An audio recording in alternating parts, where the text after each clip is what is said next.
look at the kids and go, hey, this Lifetime movie isn't going to write itself. There'll be plenty of times to see you graduate. Hey, everybody, it's me, internationally beloved comedian Jay Black, and here we are with another Q&A with Jay. This is the segment where I go on Twitter, which apparently is still a thing. I thought it closed down on Wednesday, but people are still posting to it. And I say to people, do you have any cues for me? And then I give them the A. We have a two-parter this week because there were so many good cues. I want to give everybody a chance to get their A. And first up, we have Prosecution Barbie saying, I'm just here to see the A's. Well, I'm glad you're here for the A's and not the D's.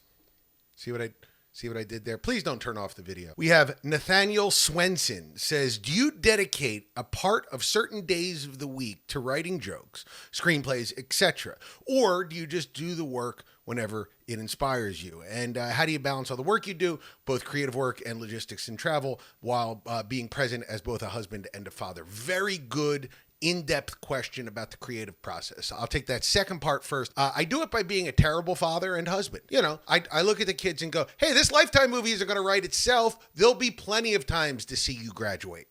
I don't really do that. I do my best to be as present as possible when I'm home. It's very difficult because being creative in general leads you to being in your head a lot. And there's been many times where my wife has said, do you really need to be on Twitter right now? And my brain goes, well, yes, I have to write this joke so that it's my job, but it's not.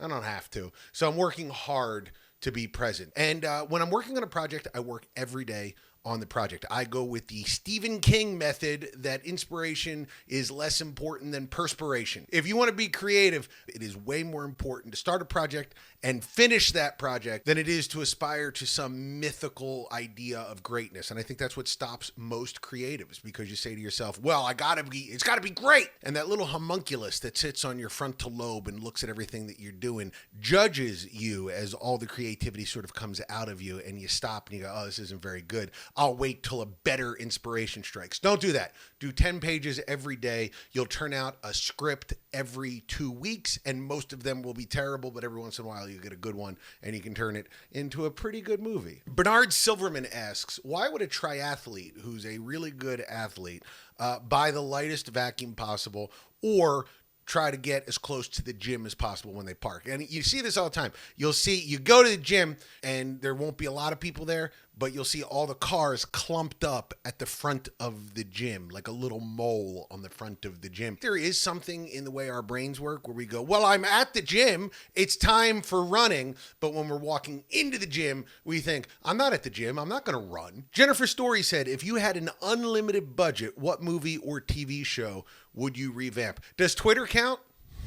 Can I buy Twitter for $44 billion and just come on TV and announce, hey guys, I'm just going to turn it back to how it was, and zero Nazis. We're going to have a zero Nazi Twitter as it used to be policy. But assuming I can't do that, I just watched a video on Justice League Mortal, which was a George Miller production. Came this close to being done in the mid-2000s, and it got sidetracked by the writer's strike of the early 2000s. Then it got sideswiped by tax policies changing in Australia. You couldn't do it with the cast that they had at the time. You know, Armie Hammer. You know, I don't know if Cannibal Batman works for nowadays, but if you just look at the talent attached behind the camera, if you look at the script that was written for this thing, I would love to see it. So if I can't buy Twitter, I would get $50 billion, build a time machine, go back in time, and get Justice League Mortal done just with somebody else in the Armie Hammy role. Armie Hammy sounds like a cartoon character that they based on him, and he just eats bacon. John H. Schaefer writes, will you ever come to Raleigh? Can we pose for another photo when you do? Here's the thing. I will come literally anywhere. If you want me to come to a show in Alaska, if you want me to come to a show on an oil derrick in the middle of the North Atlantic, if you want me to come to a show at Elon Musk's mansion, I will come. And I know people are like, well, I thought you didn't like Elon Musk. I don't like most people. But if you're paying me, we're friendly enough. So if you have a comedy club near you, the thing you can do to get me to come there is call that comedy club and say, I would love to have Jay Black come.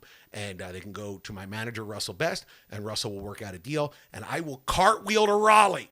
And I will definitely take a picture of you for $25. I don't charge for pictures. And that's been Q&A with Jay. Part 1. We do this every week. If you enjoy it, you can follow me on Twitter. I'm Jay Black is Funny on Twitter. But honestly, I don't know if Twitter's going to be around much anymore. So follow me on Threads at Hello Jay Black. Hello Jay Black. Like you're saying hello to me. And then my name, Jay Black, Jayblek, all one word. Find me on Threads or Instagram or Facebook or any of those properties. And you can ask me a question and I'll answer it. And it'll be so much fun. And if you haven't subscribed to whatever you're watching me on now, please subscribe. Is this enough? Am I asking for enough? Can we do more? Can I ask you for more?